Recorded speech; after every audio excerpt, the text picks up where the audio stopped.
Stop pretending you're the victim of a world that owes you something. You are the architect of your own misery, clinging to fictional heroes to escape the brutal reality of your own reflection.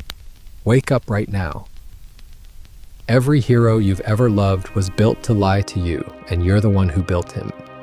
Your brain took the raw material, the sword fights, the tragic backstory, the jawline, and filled in the rest with whatever you needed to see.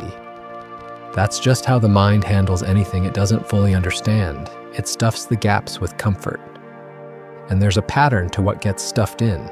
Strength gets mistaken for wisdom. Confidence gets mistaken for loyalty. Silence gets mistaken for depth.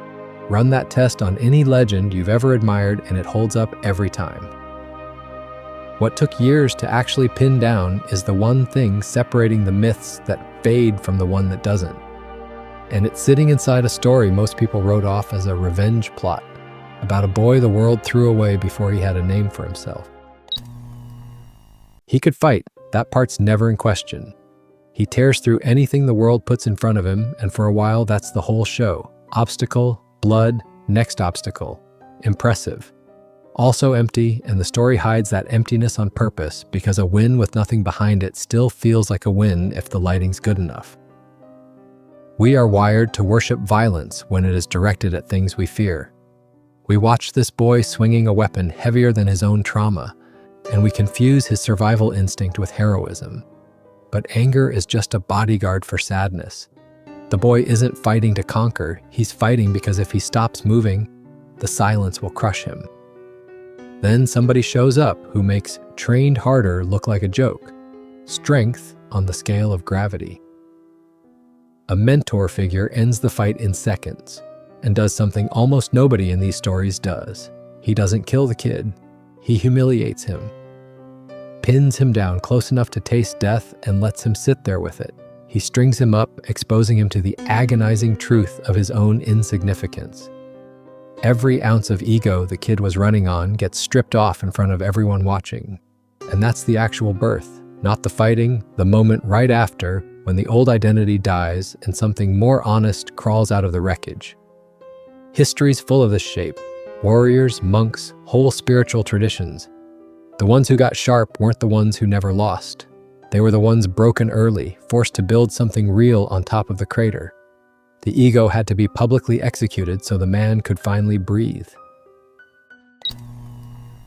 Here's where the camera pulls back. Off the character, onto the person who made him. Because we do this to creators the same way we do it to heroes. We don't actually know them. We know an interview, a handful of quotes, a face in a documentary. And the mind hates that gap, so it fills it. Genius, obsession. A man who supposedly slept 4 hours a night for a decade redrew the same page dozens of times because his own standard wouldn't let him stop. We romanticize this self-destruction because it benefits us, calling it passion so we don't feel complicit in consuming it. Whether every detail of that is exact or exaggerated almost stops mattering. By the time you've heard it, you've already built him into something bigger than a guy with a pen and a deadline. That's the whole trick. Same mechanism as the crush who can do no wrong, the boss you assume is secretly rooting for you. We hit a gap in what we know about someone, and we hand-build a god to live in it.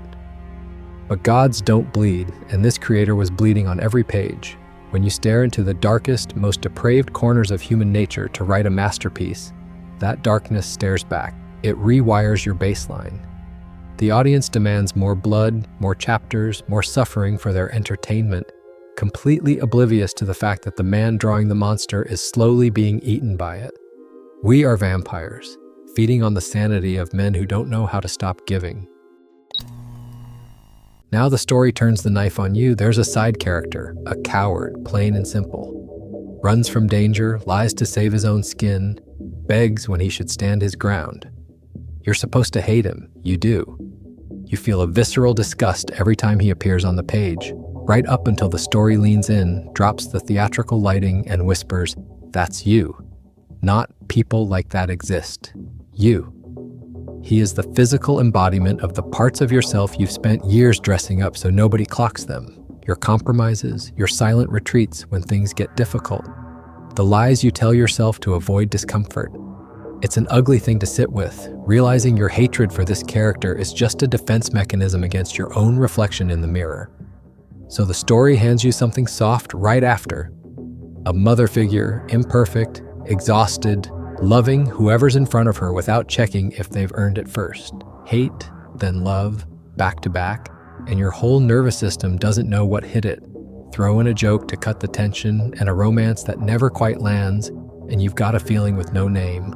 That low ache of wanting something that never resolves. It's supposed to keep you there. It does. It drags you between human cowardice and unearned grace, keeping you too disoriented to realize you're being analyzed by the very story you're reading. And then the two stories fold into one. The kid's isolation, his obsession, his refusal to stop. Turns out the man behind the pen was living some version of the same grind. Whatever admiration you'd built up for the story converts straight into guilt on his behalf and gratitude because look what it cost him to hand you this. Here's the part that actually matters. The story never got a proper ending. The work just stopped because the man carrying it stopped. The modern world treats this as a betrayal. The audience screams into the void about unfinished arcs and wasted potential. But instead of that landing as a letdown, if you actually understand the philosophy woven into the pages, something in you reframes it. This wasn't failure.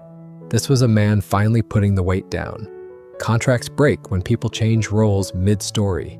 Stoicism teaches that we only control our own actions, not the demands of the crowd. This is what it looks like when someone internalizes that brutal truth. He quietly picked peace over finishing a performance everyone else was still expecting from him. By walking away, by leaving the canvas incomplete, he proved that he was no longer a slave to the God we built out of his image. He chose his own mind over our entertainment, and in doing so, he delivered the most realistic ending possible. Sometimes you just have to stop walking the path that is killing you. So what was all that strength actually for? Forget the world. Forget domination, rankings, or being the last one standing. The back half of the story spends its whole runtime proving that the more the kid won on the outside, the less of himself was left standing on the inside. The sword was cutting his own soul before it ever touched an enemy. The fight was never with anyone else.